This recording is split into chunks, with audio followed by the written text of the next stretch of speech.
The Democratic Party's favorability has hit an all-time record low. Now, this is coming off the heels of what I would describe as the biggest backlash I have ever seen in all the time that I've been covering politics and closely paying attention to politics. Like, this has been almost a tsunami of outrage that we are seeing across the Democratic spectrum right now, all the way from like centrists in the middle over to communists, people who sometimes vote for Democrats.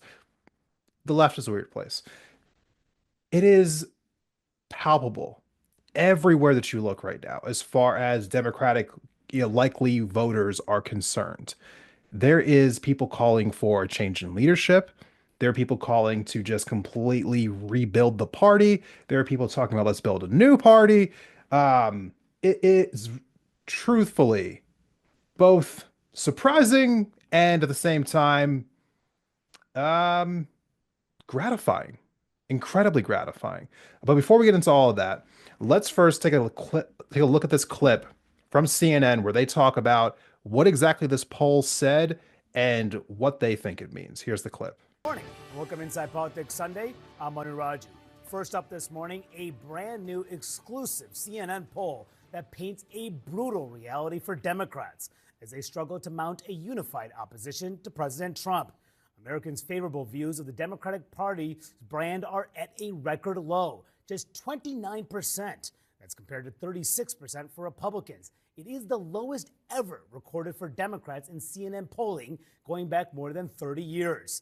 As you can see, the party's numbers dropping a staggering 20 points in just 4 years. The CNN SRSR's poll also found 57% of Democrats and Democratic-leaning voters are more interested in seeing their party leaders stop the GOP agenda, compared to 42% who are more interested in cutting bipartisan deals. It is a big shift from where the party stood at the start of Trump's first term in 2017. Now, this survey was taken before this week's tumultuous battle over funding the government, which resulted in one of the ugliest intra-party Democratic disputes in years, and left many in the party lobbing furious attacks at Senate Democratic leader Chuck Schumer, who ultimately reversed course and let a GOP bill funding the government become law in order to avert a shutdown. Now a bitter round of finger-pointing is taking shape after Democrats failed to get a single concession from the GOP, despite having their first piece of leverage to fight back against Trump. Now the big question, where does a party in deepening turmoil and in open warfare? I think what he was about to ask was, where does the party go from here? That's a great question. I'd love to know the same exact thing. So I was seeing backlash from just about everybody that I could think of, even just really big blue MAGA accounts or accounts that I would consider to be, blue no matter who, Democrat loyalists, people who were just like toxically pro-Democrat no matter what they were doing, people on Twitter, on Threads, on Instagram, all over the social media spectrum. All of those people just seem to kind of be falling right now. They were the ones actually calling for Chuck Schumer, the Democrat leader in the Senate, to resign, to step down. I couldn't believe it. I'm flabbergasted. I have been wanting to see this for so long.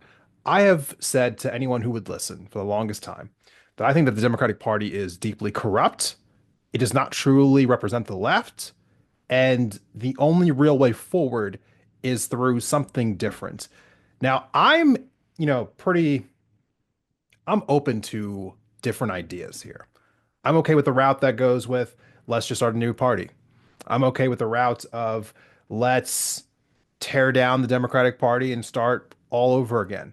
I'm even slightly okay with let's just get rid of half the Democratic Party and maybe that'll be enough.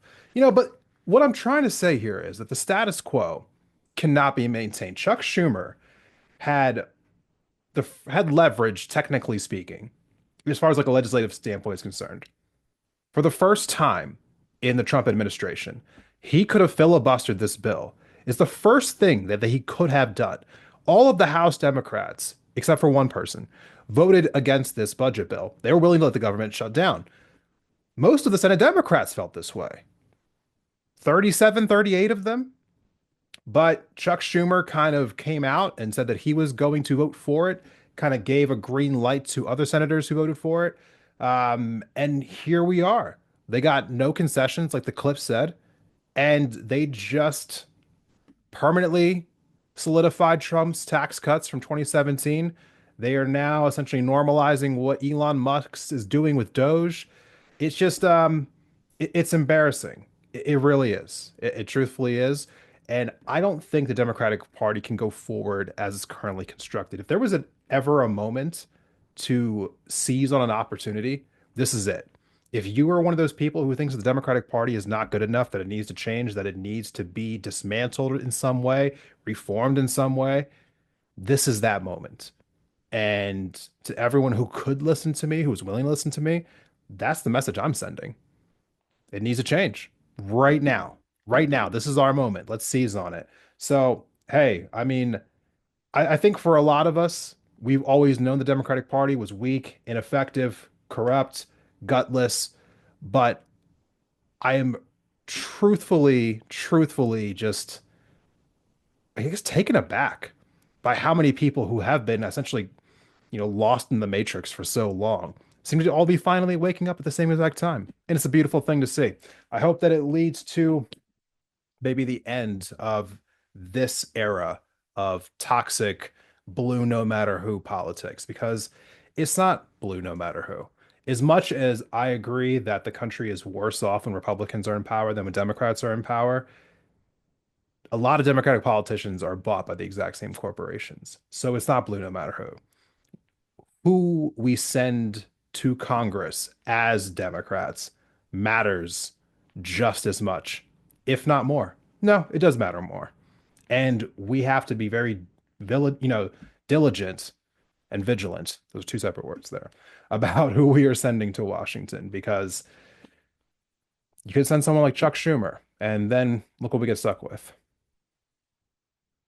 Thank you for watching this video of independent thought. If you liked the conversation, please go ahead and give the video itself a like, and be sure to subscribe for future episodes on the channel.